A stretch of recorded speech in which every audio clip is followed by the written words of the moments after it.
Please subscribe to Shadi Boy Comedy for more updates and the finest videos. As a member of the global community, that we have the challenge of climate change right here with us.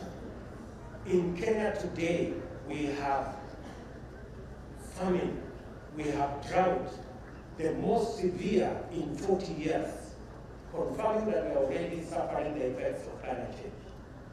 We must do our bit as a nation.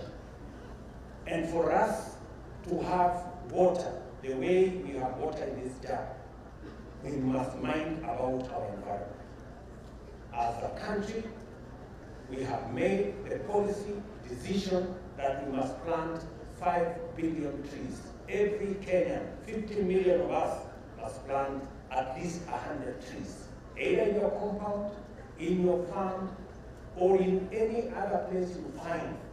That is the surest way for us to turn around the climate so that we can have water, we can grow our crops, we can do dams like the one we have here, we can expand our agriculture, agro-processing, value addition, grow our economy, eliminate hunger, grow jobs, and make sure that we have prosperity that is shared by the 50 million of us. So I am asking every Kenyan, wherever they are, hata wale ndugu zetu wa upinzani, ni vizuri wakati wanapokosoa pia wapande miti. Kila mtu apande miti. Mimi nawauliza kila Mkenya apande miti 100. Hiyo itatupatia miti bilioni 5. Kama uko na mtoto mpandie miti 100. Kwa sababu kama mtoto mwenyewe hawezi kupanda, umpandie miti 100. Yule amezaliwa, sherehe ya kuzaliwa kwa mtoto apandiwe miti 100.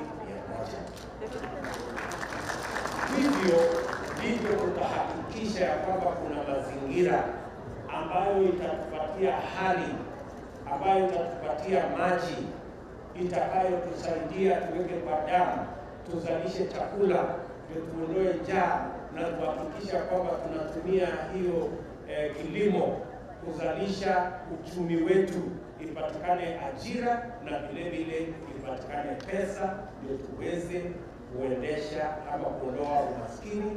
Thank you for taking